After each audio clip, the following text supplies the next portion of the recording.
Hello students, welcome back. Jatin chemistry ચેનલમાં તમારું સ્વાગત છે. આપણે હાજર છીએ ઇલેક્ટ્રોકેમિસ્ટ્રીના આ લાસ્ટ લેક્ચરમાં, જે છે ક્ષારણ વિશે. ક્ષારણ લોખંડ ઉપર અથવા તો અન્ય કોઈ ધાતુઓ ઉપર પણ થાય છે, જેને આપણે આજે ડિટેલમાં સમજવાનું છે રાસાયણિક પ્રક્રિયાઓ સહિત. આ આપણો છેલ્લો લેક્ચર છે, 36મો લેક્ચર વિદ્યુત રસાયણ શાસ્ત્ર ચેપ્ટરનો. તો ક્ષારણ એટલે શું? ક્ષારણને આપણે નોર્મલી લોખંડની ભાષામાં આપણે એમ કહી શકીએ કે કાટ લાગી જવો એવું થાય છે. પણ આ જે ક્ષારણ છે એ માત્ર લોખંડ પૂરતો સીમિત નથી, એ બીજા ઘણા બધા ધાતુઓમાં પણ આપણને નોર્મલી જોવા મળતો હોય છે. એક્ઝામ્પલ તરીકે જો વાત કરીએ તો બરાબર જુઓ કે લોખંડને કાટ લાગવો એ કોમન વાત છે, આપણે ઘણી બધી વખત જોયેલું હશે. એ સિવાય તમે આ પણ એક વસ્તુ અનુભવેલી હશે બરાબર રીતે કે જે ચાંદીના વાસણો હોય અથવા તો જે ચાંદીના દાગીનાઓ છે એ સમય જતાં પોતાની ચમક ગુમાવે છે, એટલે કે ઝાંખા પડી જાય છે. તો ચાંદીનું સપાટી પર ઝાંખું પડી જવું એ પણ એક પ્રકારનું ક્ષારણ કહી શકાય. આ ઉપરાંત કોપરના વાસણોની વાત કરો તો કોપરના વાસણો પહેલા જેવા રહેતા નથી, સમય જતાં એની ઉપર લીલા રંગની છારી, ગ્રીન કલરની છારી બાજી જાય છે. આ બધું એક પ્રકારનું ક્ષારણ કહી શકાય છે. જો આપણે લોખંડના ક્ષારણની વાત કરીએ તો લોખંડનું ક્ષારણ કંઈક આવી રીતે દેખાતું હોય છે, બરાબર, જેમાં લોખંડ ઉપર આપણને કાટ જામી ગયેલો હોય એવું દેખાય છે. આ થવા માટેનું મેઇન રીઝન શું છે એ આપણે મેઇનલી સમજવાનું રહે છે. આપણે અહીંયા એક નોર્મલ આકૃતિ દ્વારા સમજવાની કોશિશ કરીએ કે લોખંડની અંદર ક્ષારણ કેવી રીતે પોસિબલ બને છે. બરાબર ધ્યાનથી જોજો. એના માટે સૌપ્રથમ આપણે કોઈ લોખંડનો ટુકડો, લોખંડની પાઇપલાઇન અથવા વોટેવર લોખંડની વસ્તુ લઈ લઈએ. હવે દાખલા તરીકે હું એક લોખંડનો ટુકડો આવો કંઈક લઈ લઉં છું, બરાબર, આવી રીતે. તો લોખંડનો ટુકડો ગમે તેવો તમે સ્મૂધલી સારામાં સારો લોખંડની પાઇપલાઇન લેશો તો પણ એની જે સપાટી હશે એ સપાટી ઉપર થોડું ઘણું ખરબચડાપણું હશે. મતલબ લોખંડના અણુઓ સપાટી ઉપર વ્યવસ્થિત રીતે ગોઠવાયેલા નહીં હોય, એની જે સ્ફટિક રચના છે એ સપાટી ઉપર અવ્યવસ્થિત દેખાશે. એની અંદર ભલે લોખંડના અણુઓ એકદમ સુવ્યવસ્થિત ગોઠવાયેલા હોય, પણ સપાટી ઉપર થોડુંક તો આડા અવળું હોય જ છે. અને આ સ્ફટિક રચનામાં જે ખામી છે એના કારણે ક્ષારણ થવાની શરૂઆત થશે. જોજો બરાબર, અહીંયા દાખલા તરીકે આપણી પાસે ખાડા ખબડાવાળી જેવી રચના છે. અહીંયા ક્ષારણની શરૂઆત ત્યારે થશે જ્યારે હવામાંથી ઓક્સિજન અને પાણી આ બંને જ્યારે લોખંડની આ સપાટીના સંપર્કમાં આવશે. ફોર એક્ઝામ્પલ, આ જે ખરબચડી સપાટી છે એના સંપર્કમાં હવામાંનો ઓક્સિજન અને હવામાંનો ભેજ સંપર્કમાં આવે છે. તો આ સિચ્યુએશનમાં છે ને, અહીંયા એક પ્રક્રિયા થશે. આ પ્રક્રિયામાં એવું થશે કે અહીંયા આવેલો જે લોખંડ છે Fe, બરાબર, એનું રૂપાંતર Fe+2માં થઈ જશે અને 2 ઇલેક્ટ્રોન ગુમાવશે. ઓવરઓલ હું એમ કહી શકું છું કે Fe નું ઓક્સિડેશન થઈ જશે. વિચારો, Fe માંથી Fe+2. પણ આવું ક્યારે થશે? જ્યારે હવામાંનો ભેજ અને હવામાંનો ઓક્સિજન એના સંપર્કમાં આવશે ત્યારે. તો શરૂઆતમાં અહીંયા Fe હતો, પણ હવે એ Fe નું રૂપાંતર શેમાં થઈ ચૂક્યું છે? Fe+2માં થઈ ચૂક્યું છે. અને બીજું, એ 2 ઇલેક્ટ્રોન પણ ગુમાવે છે. એ જે એણે 2 ઇલેક્ટ્રોન ગુમાવ્યા છે એ 2 ઇલેક્ટ્રોન્સ એ પણ એની આજુબાજુ ક્યાંક હશે. હવે લોખંડ વિદ્યુતનું વહન કરે છે, તો એનો મતલબ એમ થયો કે એ 2 ઇલેક્ટ્રોન ગમે ત્યાં આખી સપાટી ઉપર ફરતા રહેશે, ગોળ ગોળ ગોળ ગોળ, અથવા તો ગમે ત્યાં લોખંડની સપાટી ઉપર આ ઇલેક્ટ્રોન્સ ફરતા રહેશે. અને પછી આ 2 ઇલેક્ટ્રોન્સ કંઈક એવી જગ્યાએ જશે જ્યાં તેનું રિડક્શન ઇઝીલી થાય. જોજો, રિડક્શન થવા માટે ઇલેક્ટ્રોન જરૂરી છે, આ આપણને ખબર છે. તો આ ઇલેક્ટ્રોન્સ ક્યાંથી મળશે? જે આ સપાટી ઉપરના 2 ઇલેક્ટ્રોન જે ફરે છે એના દ્વારા રિડક્શન થશે. હવે બરાબર ધ્યાનથી સાંભળો કે રિડક્શન કેવી રીતે થશે. રિડક્શનમાં એવું થશે કે આ ઓક્સિજન, હવામાંનો ભેજ અને 2 ઇલેક્ટ્રોન આ બધા ભેગા થઈને OH- નું નિર્માણ કરશે. સમીકરણ જોજો બરાબર રીતે. ઓક્સિજન વાયુ, પાણી અને ઇલેક્ટ્રોન્સ આ બધા ભેગા થઈને OH- નું નિર્માણ કરે છે. બરાબર રીતના જુઓ તો આ પ્રક્રિયાને જો બેલેન્સ કરું તો ઓક્સિજન 2 અને 3 છે. જો હું અહીંયા 2 વડે ગુણું તો 4 ઓક્સિજન થઈ જશે, તો અહીંયા 4 OH- કરી નાખું છું. 4 હાઇડ્રોજન પણ થઈ ગયા, તો મારે અહીંયા 4 ઇલેક્ટ્રોન્સ કરવા પડે. સમજાણું? એક રીતના જુઓ તો આ રિડક્શન પ્રોસેસ થઈ ગઈ કહેવાય. તો રિડક્શન પ્રોસેસની અંદર શેનું નિર્માણ થાય છે બરાબર રીતના જોઈ લ્યો. જો OH- નું નિર્માણ થશે, બરાબર, અને એની અંદર શું વપરાઈ ગયું? હવામાંનો ઓક્સિજન અને H2O વપરાઈ જશે, બરાબર. અમુક સિચ્યુએશનમાં અહીંયા H2O ની જગ્યાએ H+ પણ વપરાય છે, બરાબર. જોજો, એ સિચ્યુએશનની ડિસ્કશન આપણે આગળ કરશું, બરાબર. તો સપાટી ઉપર ઓક્સિજન અને H+ હાજર હોય તો પણ રિડક્શન થઈ શકે છે. બાય ચાન્સ જો H+ હાજર નથી તો ઓક્સિજન અને પાણી દ્વારા પણ રિડક્શન થઈ શકે છે. અહીંયા રિડક્શન બે અલગ અલગ રીતે પોસિબલ બને છે, બરાબર. જો બાય ચાન્સ જો અહીંયા આપણે H+ ની વાત કરીએ તો આ પણ એક પ્રકારની પોસિબિલિટી છે કે ઓક્સિજન H+ અને આ બે ઇલેક્ટ્રોન ભેગા થઈને OH- બનાવે, તો એને પણ કેથોડિક પ્રક્રિયા કહેવાશે. જુઓ, એ પણ આપણે અહીંયા લખીને ટ્રાય કરીએ. ઓક્સિજન H+ અને ઇલેક્ટ્રોન આ ભેગા થઈને OH- નું નિર્માણ કરશે. આમાં પણ OH- જ બનશે. હવે જો આને બેલેન્સ કરવા જાઓ તો ઓક્સિજન 2 છે તો અહીંયા મારે 2 કરવા પડશે, 2 H+ કરવા પડે અને 2 ઇલેક્ટ્રોન થઈ જશે, બરાબર. એક રીતના જો અહીંયા 2 ઇલેક્ટ્રોન કરવા હોય, અહીંયા 2 ઇલેક્ટ્રોન તો નહીં થાય કારણ કે અહીંયા વીજભાર બેલેન્સ થઈ જાય છે. તો આપણે એક વસ્તુ કરવી પડશે કે અહીંયા આ સાઈડ આપણે OH- ની જગ્યાએ H2O મૂકવો પડે. H2O ની અંદર OH- આવી જશે. તો જો આ રીતે તમે બેલેન્સ કરશો તો ઓક્સિજન 2 2 થઈ જશે, હાઇડ્રોજન 4 થઈ જશે, બરાબર. 4 H+ અહીંયા થઈ જશે અને એના કારણે ઇલેક્ટ્રોન્સ પણ 4 જોઈશે આપણને. આવી રીતે આખું સમીકરણ બેલેન્સ થશે. તો એક ખાસ વસ્તુ યાદ રાખજો કે કેથોડિક રિડક્શન અહીંયા બે રીતે પોસિબલ છે. કાં તો H+ ની રીતે પોસિબલ છે અને કાં તો H2O ની રીતે પોસિબલ છે.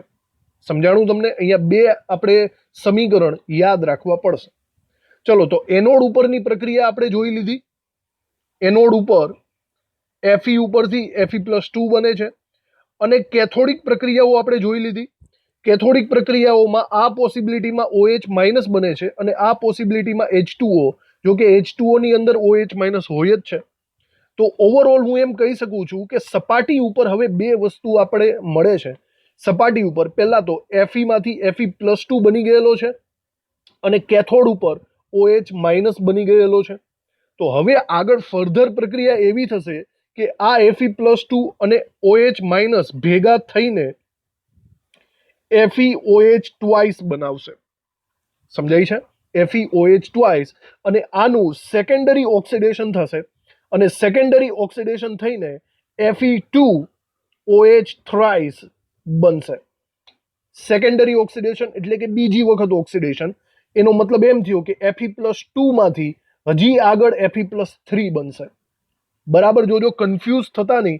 અહીંયા એનોડિક ઓક્સિડેશન એક વખત તો થઈ ગયું હતું Fe માંથી Fe+2. હવે એ Fe+2 નું ફર્ધર હજી એકવાર ઓક્સિડેશન થશે અને એમાંથી બનશે Fe+3. હું આને ફરીથી એકવાર સમજાવવાનો જ છું. અને આ જે Fe+3 બને છે ને એ આવી રીતે બને છે, Fe2OH, બરાબર. અને આ છે આપણો કાટ, લોખંડનો કાટ. એનું અણુસૂત્ર એક રીતના આવી રીતના બનશે, અથવા તો એક બીજી રીતે પણ હું લખી શકું છું, Fe2O3 × XH2O, બરાબર. આ જે લોખંડનો કાટ બને છે એ સપાટી ઉપર ભૂખરા રંગનો બની જશે અને અહીંયા તમને એવું લાગશે કે લોખંડ કટાઈ ગયું છે. તો ઓવરઓલ આખી પ્રોસેસ હું ફરીથી એકવાર રિવાઇઝ કરું છું, બરાબર રીતે જોઈ લ્યો. એકદમ સિમ્પલી પ્રોસેસ છે, સમજવાની કોશિશ કરો. શરૂઆત ક્યાંથી થઈ? શરૂઆત અહીંયા લોખંડની વાંકી ચૂકી સપાટીથી થઈ. પહેલા શું થયું? Fe માંથી Fe+2 બન્યો, બરાબર. ઓક્સિડેશન થઈ ગયું. એણે 2 ઇલેક્ટ્રોન ગુમાવ્યા. આ 2 ઇલેક્ટ્રોન કોઈ બીજી જગ્યાએ ગયા અને બીજી જગ્યાએ શું કર્યું? ઓક્સિજન અને H+ સાથે પ્રક્રિયા કરી, અથવા તો ઓક્સિજન અને H2O સાથે પ્રક્રિયા કરી અને તેના બદલામાં શું ઉત્પન્ન કર્યું? OH-. સમજાઈ ગયું? આ થઈ ગઈ કેથોડની પ્રક્રિયા. ક્લિયર? પછી શું થાય છે? સેકન્ડરી ઓક્સિડેશન થાય છે. એક વખત Fe માંથી Fe+2 બની ચૂક્યો છે, એ Fe+2 નું ફરીથી ઓક્સિડેશન થાય છે અને બને છે Fe+3. આ Fe+3 અને OH- ભેગા થઈને લોખંડનો કાટ બનાવે છે. આવી રીતે લોખંડનું ક્ષારણ પોસિબલ બને છે. જુઓ, હમણાં જે મેં વસ્તુ તમને સમજાવી એ ફટાફટ રિવાઇઝ કરી લ્યો. લોખંડની સપાટી ઉપર જ્યારે O2 અને H2O હોય ત્યારે લોખંડના કટાવાની શરૂઆત થશે. લોખંડમાં પહેલી વસ્તુ શું થશે? આ જે બે Fe ના પરમાણુઓ છે લોખંડની સપાટી ઉપર એ Fe+2 કન્વર્ટ થઈ જશે. જુઓ બરાબર, જો આ Fe+2 કન્વર્ટ થઈ જાય તો એમાંથી બે ઇલેક્ટ્રોન્સ મુક્ત થાય. વિચારો, આ પહેલી પ્રક્રિયા થઈ, Fe માંથી Fe+2, એટલો મતલબ આ ઓક્સિડેશન પ્રક્રિયા થઈ, આ એનોડ થઈ ગયો. અને જુઓ, એના બે બે ઇલેક્ટ્રોન ઉપર ચાલ્યા ગયા. કોની પાસે ચાલ્યા ગયા? O2 અને H2O પાસે. હવે આ O2 અને H2O આ ઇલેક્ટ્રોન્સનો ઉપયોગ કરીને શું બનાવે છે બરાબર જોઈ લ્યો, 4 OH-. સમજાણું? O2 H2O ઇલેક્ટ્રોન ભેગા થઈને ઉપર OH- બનાવી નાખશે. બરાબર. હવે આ OH- Fe+2 સાથે સંયોજાઈ જશે. બરાબર. આ બંને જો એકબીજા સાથે સંયોજાઈ જાય તો તમને મળશે Fe નો ક્ષાર. બરાબર. અને અહીંયા કાટ લાગવાની શરૂઆત થઈ જશે, એનો રંગ બદલાઈ જશે. Fe+2 અને અહીંયા લખેલું છે FeOH કંઈક આવી રીતે આખું થઈ જશે અને તમારું આ સેકન્ડરી ઓક્સિડેશન થશે Fe2O3 ઇન્ટુ XH2O. અહીંયા કાટ લાગી ચૂક્યો છે. તો એકદમ સિમ્પલ છે, યાદ રાખો, સ્ટેપ બાય સ્ટેપ તમને આ વસ્તુ આવડી જવી જોઈએ. ઓકે, તો તમારે આ બધા સમીકરણ ઉપર ફોકસ કરવાનું છે, પ્રક્રિયા ઉપર ફોકસ કરવાનું છે, તો તમને આ વસ્તુ આવડી હશે. હવે આપણે આ વસ્તુને લખી લઈએ બરાબર રીતે. તો ક્ષારણની અંદર આપણે શરૂઆતથી બધું લખાણ લખતા જઈએ. આ સવાલ યાદ રાખજો, તમને MCQમાં અથવા તો ગુજરાત બોર્ડ લેવલે પણ પૂછાઈ શકવાની શક્યતા છે. પહેલા મુદ્દામાં લખીએ કે હવાના સંપર્કમાં કેટલીક ધાતુઓનું ક્ષારણ થાય છે. કેટલીક ધાતુઓનું ક્ષારણ થાય છે. બરાબર. જેમ કે આપણે અમુક એક્ઝામ્પલ આપીએ. લોખંડ પર કાટ લાગે છે. બીજું એક્ઝામ્પલ, તાંબા અથવા તો પિત્તળ ના વાસણો પર લીલો ક્ષાર જમા થાય છે. બરાબર. અને હજી એક એક્ઝામ્પલ છે કે ચાંદીનો ચળકાટ ઝાંખો પડે છે. ઝાંખો પડે છે. બરાબર. આ અમુક એક્ઝામ્પલ થઈ ગયા. હવે એનું કારણ શું છે? એનું કારણ લખીએ. કારણ કે ધાતુની સપાટી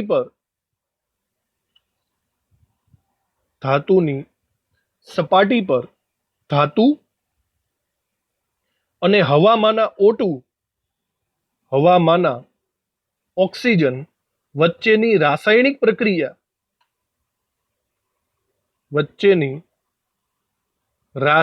પ્રક્રિયા થાય છે. આ એનું મેઇન કારણ છે. અને આ રાસાયણિક પ્રક્રિયા ખૂબ જ અટપટી છે, મતલબ થોડી કોમ્પ્લિકેટેડ છે. આપણે હમણાં જોયું કે બે અલગ અલગ રીતે કેથોડ ઉપર પ્રક્રિયા થાય છે, એવી રીતે આ પ્રક્રિયાઓ પોસિબલ છે. હવે આપણે સ્પેશિયલી લોખંડના ક્ષારણની વાત કરીએ. બરાબર. લોખંડમાં ક્ષારણ. ચલો, તો એની અંદર આપણે મુદ્દા વાઇઝ લખીએ કે લોખંડના સળિયા કે પાત્રમાં આયર્નની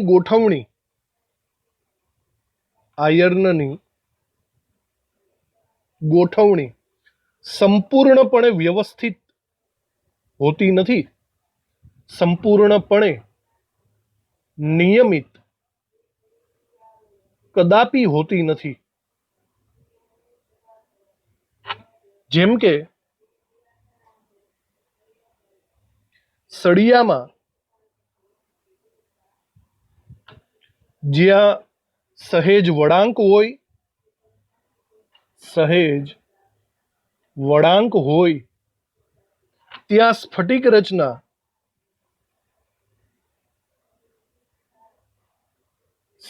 રચના અતિ સૂક્ષ્મ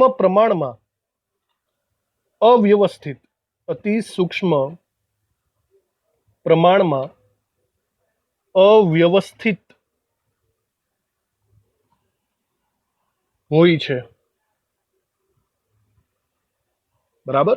માટે સ્ફટિક જાડી રચના ક્ષતિયુક્ત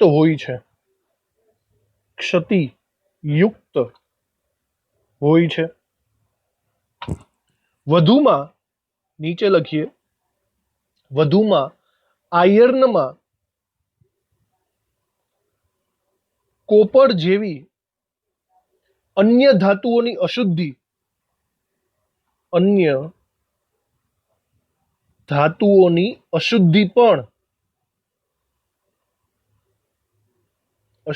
પણ અતિ અલ્પ માત્રામાં હોય છે.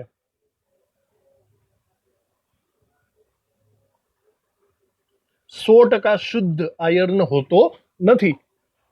હવે અહીંથી આપણે નવા મુદ્દામાં રાસાયણિક પ્રક્રિયાઓ લખતા જઈએ, બરાબર. આ જે અશુદ્ધિવાળી અથવા તો ક્ષતિયુક્ત સપાટી છે ત્યાંથી એનોડનું ટાર્ગેટ થશે.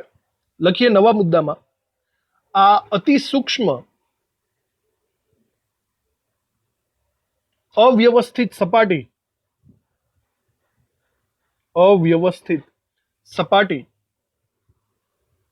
સક્રિય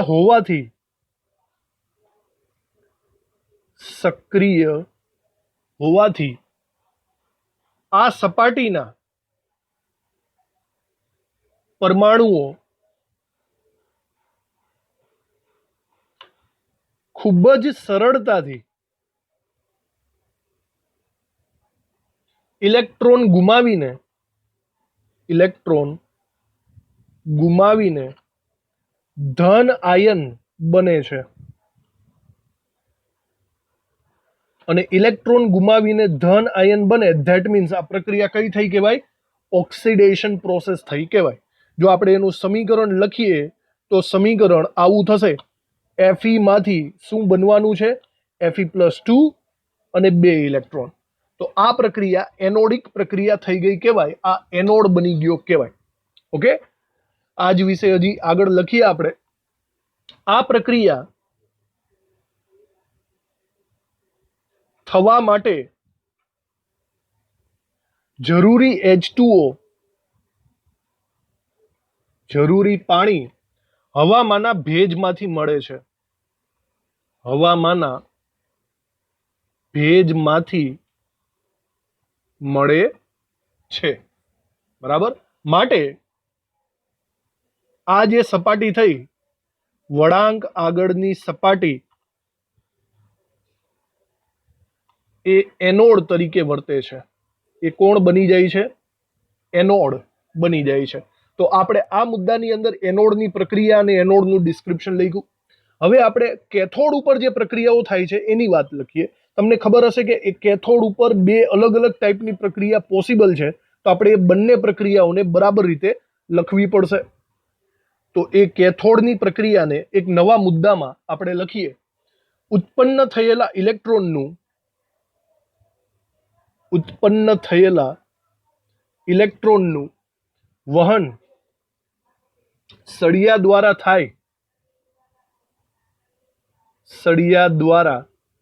થાય છે અને સપાટી પર એવા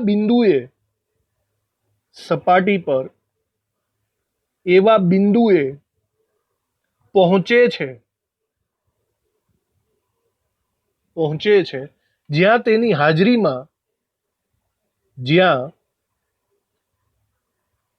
હાજરીમાં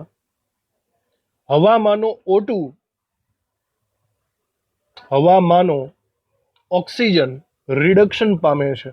રિડક્શન પામવા વાળો ઓક્સિજન છે, રિડક્શન પામે છે, બરાબર. આ બિંદુ કેથોડ તરીકે વર્તે છે.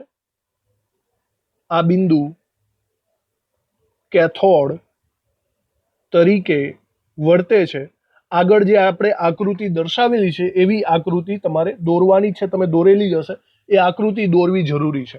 તો અહીંયા જો આપણે એક સમીકરણ લખીએ જેની અંદર O2 માંથી ઇલેક્ટ્રોન સ્વીકારીને એની અંદરથી પ્રક્રિયા થાય. તો નોર્મલી જોજો બરાબર રીતે પહેલું સમીકરણ હું લખું છું. અહીંયા બે રીતે કેથોડિક રિડક્શન શક્ય છે. પહેલું સમીકરણ, જો આ O2 ઇલેક્ટ્રોન H+ ની હાજરીમાં સ્વીકારે તો, બરાબર, H+ ની હાજરીમાં સ્વીકારશે તો અહીંયા H2O બનશે. હવે અહીંયા બે ઓક્સિજન છે તો મારે અહીંયા બે H2O કરવા પડશે. એનો મતલબ 4 હાઇડ્રોજન થાય તો 4H+, એને બેલેન્સ કરવા 4 ઇલેક્ટ્રોન્સ. તો ઓવરઓલ આ પ્રક્રિયા રિડક્શન પ્રક્રિયા થઈ કહેવાય.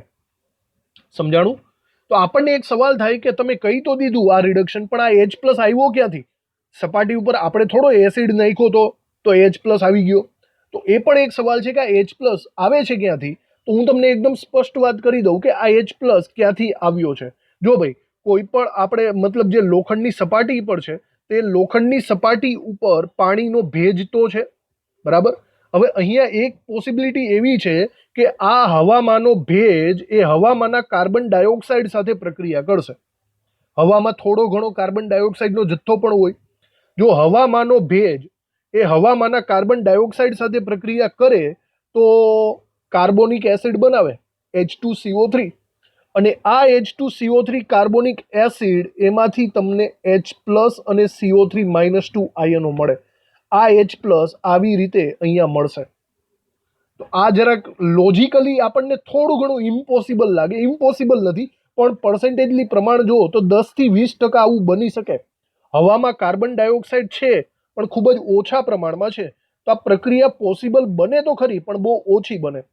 તો એક શક્યતા છે કે કદાચ જો આવું કંઈ ન બને તો, મતલબ કાર્બન ડાયોક્સાઇડ ફોર એક્ઝામ્પલ મળ્યો જ નહીં, H+ બન્યો જ નહીં, તો શું થશે? તો H+ ની ગેરહાજરીમાં પણ બીજી પ્રક્રિયા કેથોડમાં થશે ખરી. એટલે કે રિડક્શન થવાના બે અલગ અલગ ચાન્સીસ છે. એ બંને ચાન્સીસ આપણે લખીએ. ચલો, અહીંયા સુધી લખ્યું છે. આપણે આગળ હજી વાતને આગળ વધારીએ. આ પ્રક્રિયા થવા માટે જરૂરી H+ ક્યાંથી મળશે? જરૂરી H+ સપાટીને લાગેલા ભેજમાં ઓગળેલા કાર્બન ડાયોક્સાઇડમાંથી ઉત્પન્ન થયેલા H2CO3 એટલે કે કાર્બોનિક એસિડના વિયોજનથી મળે છે. જો આપણે એનું સમીકરણ લખવું હોય તો H2CO3 એમાંથી આપણને 2H+ મળશે અને CO3-2 આયન મળશે. આમાંથી H+ આયન પ્રાપ્ત થઈ શકે છે, એવી પોસિબિલિટી છે. ઓકે, ચલો, કદાચ આ H+ ન મળ્યો તો શું? તો આપણે બીજી જે શક્યતા છે એની પણ વાત કરી લઈએ. નવા નીચે ટોપિકમાં લખો કે જો કેથોડના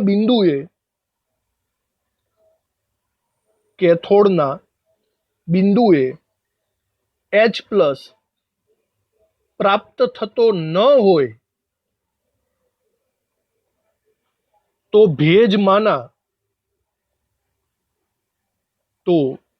ભેજમાંના ઓક્સિજનનું ઇલેક્ટ્રોન દ્વારા રિડક્શન થાય છે.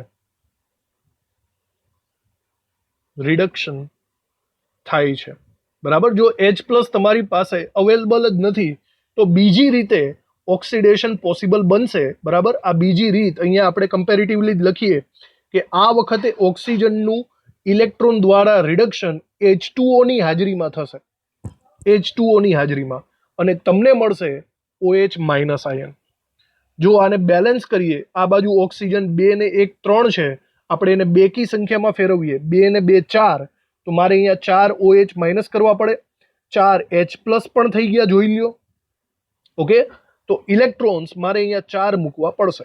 તો આ સેકન્ડ પોસિબિલિટી છે રિડક્શનની, આ બેમાંથી કોઈ પણ એક રીતે રિડક્શન પોસિબલ બની શકે છે. ઓકે, તો આપણે આવી રીતે રિડક્શનની વાતો કરી દીધી. હવે આપણે આગળ સેકન્ડરી ઓક્સિડેશન કેવી રીતે થાય અને એમાંથી કાટ કઈ રીતે બને એ વાત કરવાની છે નવા મુદ્દાની અંદર. તો એક નવો મુદ્દો એની અંદર આપણે લખીએ આ રીતે: એક પ્રકારનો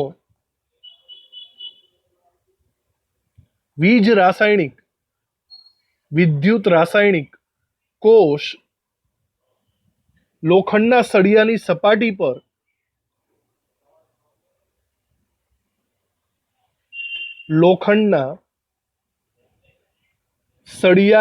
સપાટી પર રચાય છે અને એનોડ પર ઓક્સિડેશન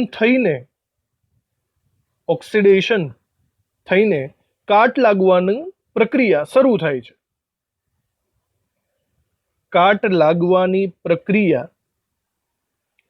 થાય છે.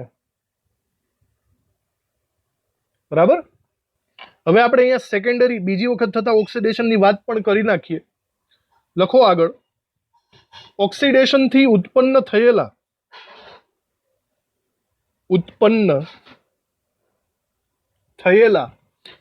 Fe+2 નું હવામાંના O2 દ્વારા Fe+3 માં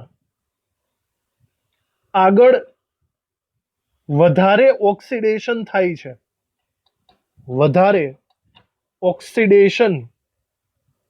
થાય છે, જે કેથોડ તરફ પ્રસરણ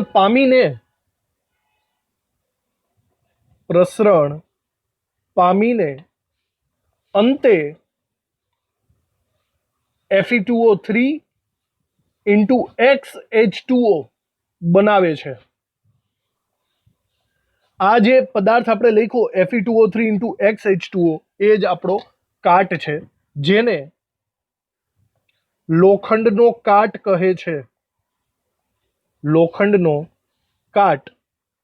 કહે છે. બરાબર.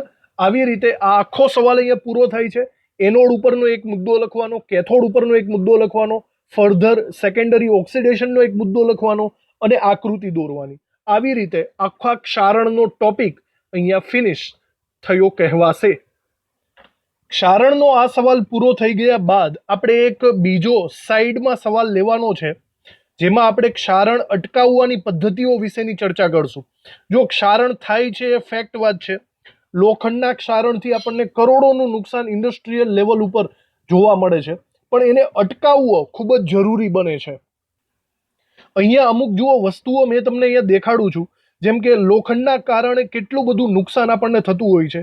ઇલેક્ટ્રિકના તાર હોય, કોઈ બ્રિજ હોય કે જુદી જુદી બિલ્ડિંગ્સ હોય, આ દરેકની અંદર લોખંડ પૂરતા પ્રમાણમાં આપણે વાપરતા જ હોય છે.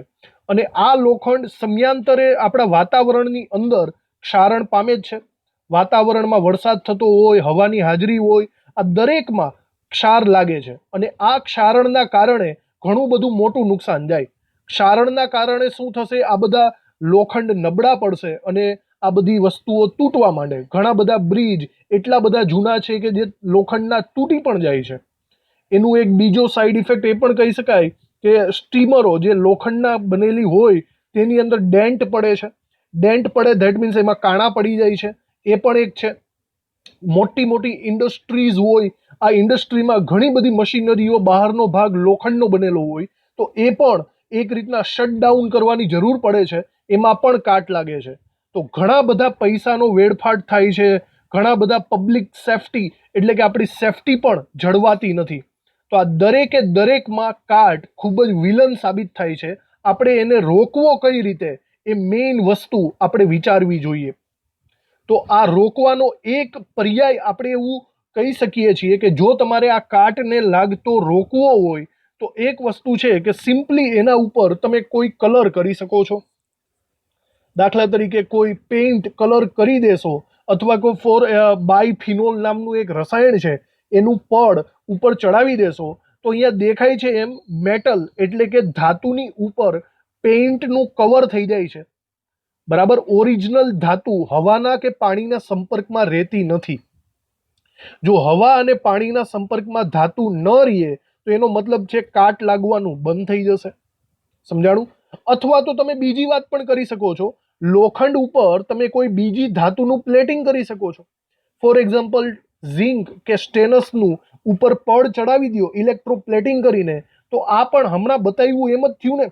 ઉપર કલરનો પેઇન્ટ મારો કે ઉપર તમે ધાતુનો પેઇન્ટ કરાવી દો, ઓરિજિનલ ધાતુ એટલે કે ઓરિજિનલ લોખંડ હવા કે પાણીના સંપર્કમાં રહેશે નહીં અને એના પરિણામે લોખંડને કાટ લાગવાનો નથી. સમજાણું? આવી રીતે તમે એને ક્ષારણથી બચાવી શકો છો. તો એક વસ્તુ તો એ થઈ ગઈ કે આપણે ઉપર પેઇન્ટ કરી દેવાનો અથવા ધાતુ ચડાવી દેવાની. એક બીજી સિક્રેટ ફોર્મ્યુલા એ છે ગેલ્વેનાઇઝેશન કરવાનું. ગેલ્વેનાઇઝેશનનો મતલબ તમે બરાબર સમજો. આપણે અહીંયા ઇલેક્ટ્રોકેમિકલ સેલનો ઉપયોગ કરીએ. લોખંડ એની કમ્પેરિઝનમાં તમે બીજી કોઈ એવી ધાતુ લ્યો કે જે ઇલેક્ટ્રોકેમિકલ સેલમાં એની ઉપરની સાઈડ આવે. દાખલા તરીકે મેગ્નેશિયમ છે, ઝિંક છે, એલ્યુમિનિયમ છે. સમજો છો? જ્યારે દાખલા આપણે ફોર એક્ઝામ્પલ એક એક્ઝામ્પલ લઈએ, મેગ્નેશિયમ અને લોખંડ. જ્યારે મેગ્નેશિયમ અને લોખંડ એકબીજાના સંપર્કમાં આવશે ત્યારે હંમેશા મેગ્નેશિયમનું જ રિડક્શન થશે. આ વસ્તુ આપણને બહુ સારી રીતે ખબર છે ઇલેક્ટ્રોકેમિકલ સેલ પ્રમાણે, બરાબર. તો લોખંડના સંપર્કમાં જો તમે મેગ્નેશિયમ, એલ્યુમિનિયમ કે ઝિંક રાખશો, બરાબર, તો એની અંદર હંમેશા અહીંયા એકચ્યુઅલી ઓક્સિડેશન પોટેન્શિયલના મૂલ્યો આપેલા છે. તો એ ઓક્સિડેશન મતલબ અહીંયા જે લોખંડના કટાવાની વસ્તુ છે તે મેગ્નેશિયમની જ થશે, લોખંડની નહીં થાય. કારણ કે અહીંયા રિડક્શન પોટેન્શિયલનું મૂલ્ય જુઓ, Feનું -0.44 છે અને મેગ્નેશિયમનું -2.37 છે. આ EMF શ્રેણી એકચ્યુઅલી ઊંધી આપી છે, ઓક્સિડેશન પોટેન્શિયલની રીતે આપેલી છે એટલા માટે, બરાબર. તો જ્યારે મેગ્નેશિયમ અને લોખંડ એકબીજાના સંપર્કમાં આવે ત્યારે ઓક્સિડેશન, બરાબર, હંમેશા હું એમ કહી શકું છું મેગ્નેશિયમનું થશે અને રિડક્શન થશે Feનું. જુઓ આપણે એનો યુઝની રીતે આપણે એને સમજીએ ગેલ્વેનાઇઝ લોખંડ કઈ રીતે થાય. ફોર એક્ઝામ્પલ જમીનની અંદર આ પાઇપલાઇન લોખંડની આવેલી છે. હવે જમીનની અંદર લોખંડની પાઇપલાઇન હોય તો સમયાંતરે ખબર તો પડે ભાઈ એમાં કાટ તો લાગવાનો, જમીન ભીની થતી જ હોય છે. તો શું આપણે 1-2 વર્ષે આ લોખંડની પાઇપલાઇન બદલાવવા બેસવાની છે? ન થાય ને. લોખંડની પાઇપલાઇન બદલાવીએ તો એ બહુ મોટો ખર્ચો થઈ જશે. તો આપણે એક યુઝ કરી શકીએ કે લોખંડના પાઇપલાઇનની બાજુમાં એક મેગ્નેશિયમ અથવા ઝિંક અથવા એલ્યુમિનિયમનો એક સળિયો તમે એની બાજુમાં દાટી શકો છો અને આ સળિયાને લોખંડની પાઇપલાઇન સાથે કનેક્ટેડ એટલે કે જોડાણ કરી શકો છો. આવું કરશો તો અહીંયા એક પ્રકારની ઇલેક્ટ્રોકેમિકલ શ્રેણી થશે. અહીંયા એનોડ તરીકે મેગ્નેશિયમ વર્તશે અને કેથોડ તરીકે લોખંડ વર્તશે. એનો મતલબ મેગ્નેશિયમનું ઓક્સિડેશન થશે, મેગ્નેશિયમનો સળિયો ખવાઈ જશે. સમજો છો? લોખંડના સળિયાની જગ્યાએ મેગ્નેશિયમનું ક્ષારણ થઈ જશે અને જ્યારે મેગ્નેશિયમનું ક્ષારણ થઈ જાય 1-2 મહિના પછી આ સળિયાને બદલી નાખવાનો તમારે. તો આ સળિયાને બદલવો એ ઇઝી છે, જ્યારે લોખંડના પાઇપલાઇનને બદલી ન શકાય, એ બહુ મોટો ખર્ચાળ થઈ જશે. તો એક રીતના અહીંયા જોજો બરાબર, એક રીતના મેગ્નેશિયમે લોખંડને બચાવી લીધો એવું હું બોલી શકું છું. તો આ મેગ્નેશિયમ, ઝિંક આ બધા છે ને એને બલિદાન આપનાર એનોડ એવો શબ્દ વાપરી શકાય છે, કારણ કે એણે લોખંડને બચાવી લીધા છે, એણે બલિદાન આપી દીધું છે. તો આ બધી જે ડિસ્કશન કરી આપણે એ હવે આપણે સ્ટેપ બાય સ્ટેપ લખવાની છે. ક્ષારણ અટકાવવાની પદ્ધતિઓ. નંબર 1 સિચ્યુએશન આપણે એવું લખી શકીએ કે લોખંડના સંપર્કમાં આપણે ભેજ આવવા જ નહીં દેવાનો, મતલબ ભેજ વગરની સપાટી પસંદ કરવાની. લોખંડની સપાટી સાથે ભેજનો સંપર્ક અટકાવવો.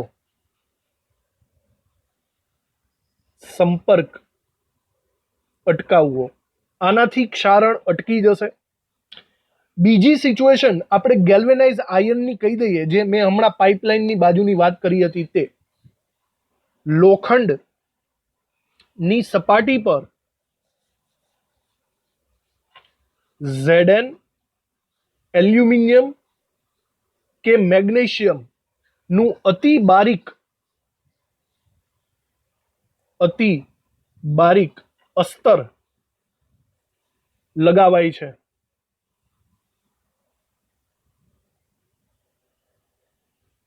એને આપણે કહીશું ગેલ્વેનાઇઝ્ડ આયર્ન. એકચ્યુઅલી ગેલ્વેનાઇઝ્ડ આયર્નની વાત કરો તો માત્ર ઝીંકનું જ આપણે લખીએ પહેલા, બરાબર, કારણ કે ગેલ્વેનાઇઝ્ડ આયર્ન સ્પેશિયલી લોખંડ ઉપર ઝીંકનું જ આપણે લખી શકીએ, બાકીની સિચ્યુએશન પછી લખશું. તો ઝીંકનું અસ્તર લગાવો એને કહેવાય ગેલ્વેનાઇઝ્ડ આયર્ન, જેમાંથી ઝીંકનું થોડું અસ્તર નીકળી જાય, કદાચ એક પોપડું નીકળી જાય તો પણ લોખંડને કાટ લાગતો નથી.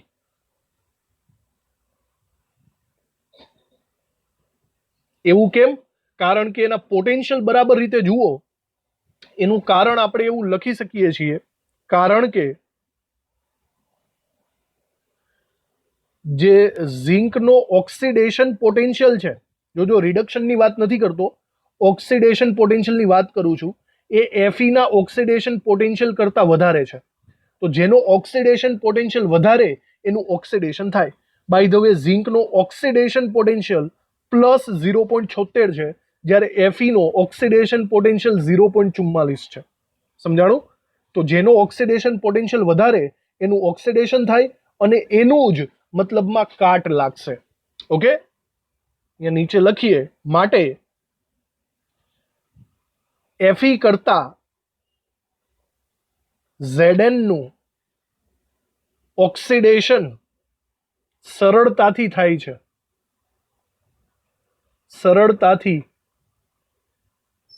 થાય છે. આયર્નની ખુલ્લી સપાટી પર Zn ના અણુઓ પ્રસરી જાય છે.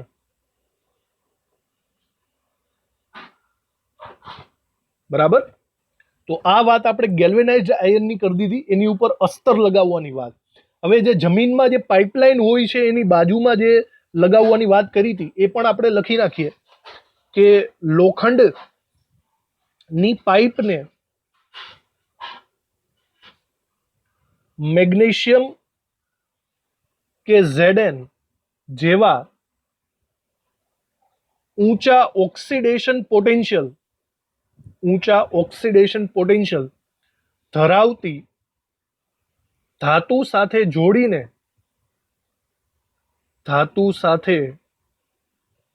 જોડીને તેને જમીનમાં દાટવામાં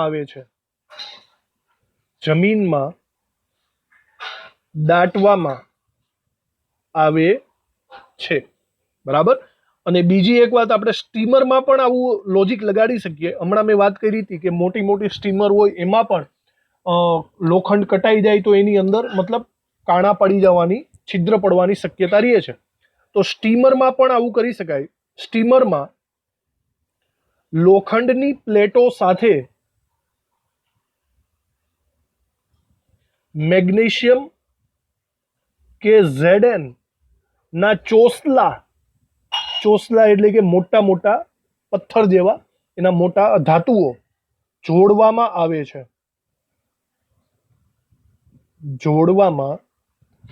છે.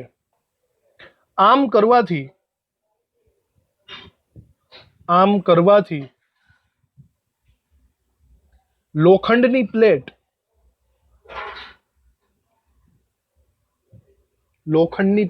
કેથોડ તરીકે વર્તે છે અને મેગ્નેશિયમ કે ઝિંક, જે બેમાંથી લગાડ્યું હોય, મેગ્નેશિયમ કે ઝિંક એનોડ તરીકે વર્તે છે. આ ચોસલાનું આ ચોસલાનું સતત ક્ષારણ થતું રહે છે, સતત ક્ષારણ થતું રહે છે, લોખંડને એની કોઈ અસર નહીં થાય, માટે આવા ચોસલા છે તેને સમયાંતરે બદલવા પડે છે, સમયાંતરે બદલવા પડે છે. ઓકે, હજી એની અંદર લખીએ, આમ મેગ્નેશિયમ કે ઝિંક ના ચોસલા લોખંડના બદલે બલિદાન આપે છે, લોખંડના બદલે બલિદાન આપે છે. એકચ્યુઅલી કાટ લાગવો જોઈએ લોખંડને, પણ લાગી જાય છે મેગ્નેશિયમને, બરાબર. માટે તેમને બલિદાન આપનાર એનોડ પણ કહે છે. શબ્દ યાદ રાખવો, બલિદાન આપનાર એનોડ કોણ છે એવો શબ્દ એમસીક્યુમાં પૂછાશે. જવાબ આવશે મેગ્નેશિયમ અથવા ઝિંક કહે છે. ઓકે, તો આ મુદ્દો પણ અહીંયા પૂરો થયો. હજી આની અંદર જ આપણે એક લાસ્ટ મુદ્દો લખી નાખવાનો છે, જે નિરોધકોની વ્યાખ્યા આવશે. લખી નાખો, એવા રાસાયણિક પદાર્થો કે જેનો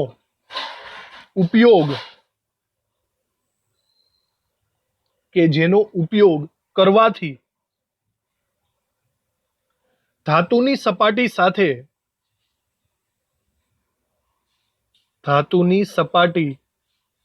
સાથે વાતાવરણમાં રહેલા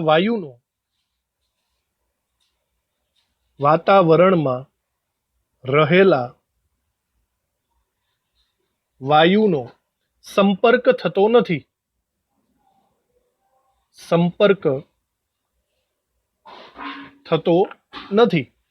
અને સંપર્ક ન થાય તો માટે રાસાયણિક પ્રક્રિયાઓ થતી નથી, રાસાયણિક પ્રક્રિયા થતી નથી, માટે ક્ષારણ અટકે છે, ક્ષારણ પણ અટકી જશે, બરાબર. એવા પદાર્થોને નિરોધકો આપણે કહીશું, નિરોધકો કહે છે. શબ્દ યાદ રાખવો, બરાબર. કહેવાનો મતલબ ધાતુની ઉપર કોનું પડ ચડાવી દો. હમણાં વાત કરી હતી રંગ ચડાવવાનો, બરાબર, એવું. તો અહીંયા એક્ઝામ્પલ તરીકે આપણે લખી શકીએ છીએ, દાખલા તરીકે વેક્સ લગાડવો,